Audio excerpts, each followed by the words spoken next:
ব্যস্ত হয়ে থাকে, নিজের স্বামীকে ছেড়ে দিয়ে অন্য যুবকের সাথে প্রেম প্রীতিতে ব্যস্ত হয়ে যায়। নিজের স্ত্রী বাদে সেই স্বামী অন্য স্ত্রীর সঙ্গে অন্য মেয়ের সঙ্গে প্রেম প্রীতিতে মজে যায় এবং পরকীয়া করতে থাকে। জেনে রাখুন, আল্লাহ পাক রব্বুল আলামিন কোরআন মাজিদের মধ্যে বলছেন যে ওয়ালা তাকরাবুজ জিনা নাও ফাহিশা নাও কানা ফাহিশা, তোমরা জিনা তো করা দূরের কথা, এই ব্যভিচার তো করা দূরের কথা, সেই সর্বশরীরে ব্যভিচার করা তো দূরের কথা, ওয়ালা তাকরাবুজ জিনা, জিনার কাছাকাছি যেও না। যারা আমরা এই যুবক ভাইরা যুবতী বোনেরা যারা ব্যভিচারে লিপ্ত আছে, যারা পরকায় লিপ্ত আছে, যারা বেশি বেশি করে ভালোবাসা তৈরি করব বলে, যারা বেশি বেশি ভালোবাসা জগিয়ে রাখবো বলে পরকীয়া করে থাকি, এক অপরের সাথে লিভ ইন করে থাকি, একেবারে ভিত্তিহীন, এই এক জবাবদিহি করতে হবে, আল্লাহকে জবাব দিতে হবে, তার শাস্তি এই দুনিয়াতেই তাকে দিতে হবে। নিজের ইচ্ছার বিরুদ্ধে নিজের ইচ্ছা অনুযায়ী যা মনে লাগছে তাই আমি করছি, আমার এটা কোনোদিন মুসলমানের পরিচয়, মুমিনের পরিচয় কোনোদিনই হতে পারে না। আমি বলছিলাম বিবাহ এই একজন ম্যাসকুলিন, একজন ফ্যামিলিন, একজন মহিলা, একজন পুরুষের মাধ্যমে হবে বিবাহ।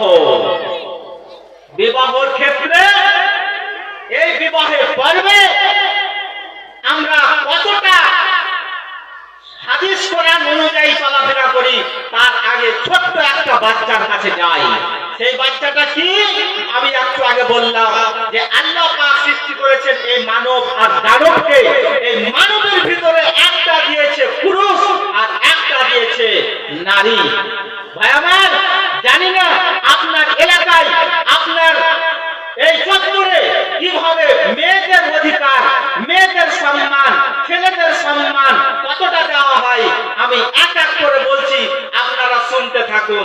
মনে করুন আপনার বাড়িতে একজন মেয়ে আছে আর একজন ছেলে আছে, বা তিনজন ছেলে আর তিনজন মেয়ে, একই নজরে দেখা হয় কিনা আপনাকে চিন্তা ভাবনা করতে হবে। একই নজরে আমার দ্বারা দেখা হচ্ছে কিনা। ভালো ভালো মাংস, কলিজাগুলো, মাংসগুলো, টাকা পয়সা আমার ছেলের হাতে আগে যায় না আমার আগের মেয়ের হাতে যায়? আমার বন্ধু আমার, এই পরিস্থিতিতে এই অবস্থানে আপনি অবস্থান করছেন।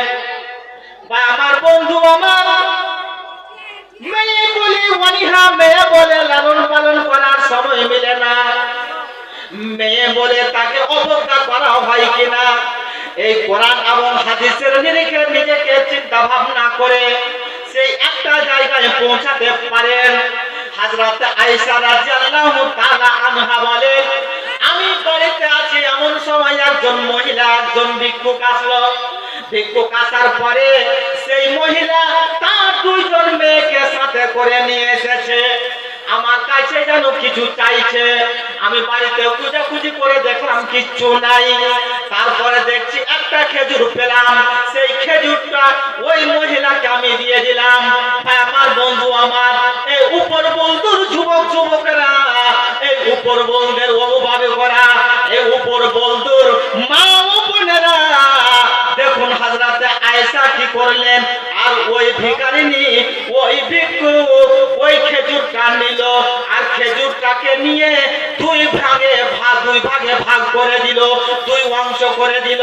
একজন মেয়েকে অর্ধেকটা দিয়ে দিল আর অর্ধেকটা আর একজন মেয়েকে দিয়ে দিল।